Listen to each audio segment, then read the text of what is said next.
Hi guys, nagpapalagay ako ng Thule rooftop tent. Ito. So magle-level up tayo ngayon sa rooftop tent.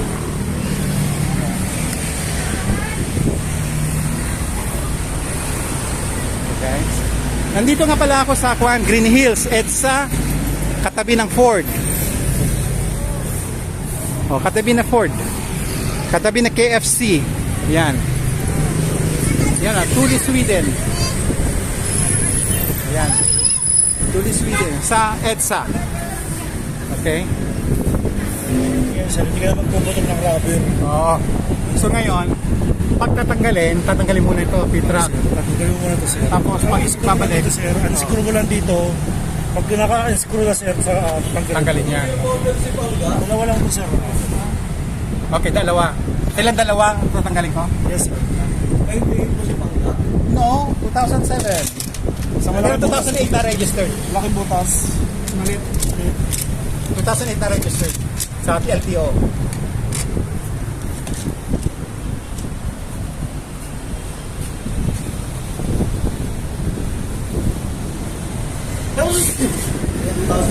Yeah, na-register sa LTO. Ito na, ilalagay na yung rooftop tent ko kay Primo.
Hi guys! Nandito na kami sa Ilian, Batangas Beach Resort. So ito na si Primo with the rooftop tent. Ayun. Ang lakas ng hangin dito, grabe. So ayan.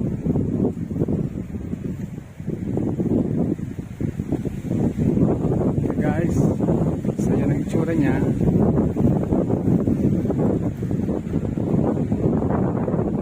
So ayan, ganyan yung tent, yung rooftop tent. Tapos ito naman yung awning. Ayan, yung awning. Okay guys, yan ay tsura with the awning.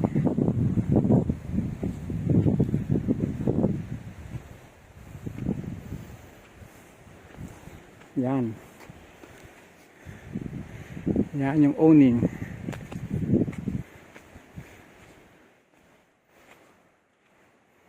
Kami pa lang dito, kami mga nauna. So mamaya may magdadatingan na yan.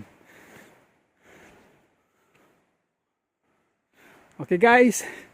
So ang sarap mag-car camping. Lalo na pag ganito yung setup mo.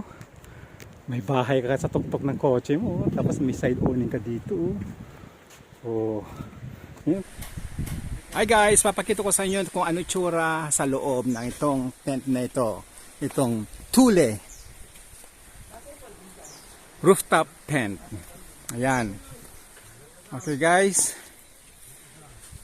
Thule rooftop tent dito sa Ilian, Batangas. So kabibili ko lang ito nung isang araw kasi nga wala kaming tent kaya ito na binili ko. So ayan. Ayan. So good for two. Ayan. Ang lambot nito. Ang ganda. Ang sarap tulugan. So, hindi pa natutulugan ito. So, tonight, matutulugan na siya. So, meron siyang kwan dito ha, meron siyang ang tawag nito, moonroof ito. So, pag kwan, summer, pwede mong buksan ito. Kikita mo yung moon sa gabi. Okay, make sure di umulan ha, kaya meron ito. Kung uulan, kailangan ilagay mo ito. Kung hindi naman siya ulan, especially summer, hindi umuulan, so maski na hindi mo ilagay ito, ito lang, tapos bubuksan mo ito, liwaliwanag dito. Okay guys, so yan ang aking bagong Thule rooftop tent. Ay naku, paano ba bumaba dito? Yan. Okay guys,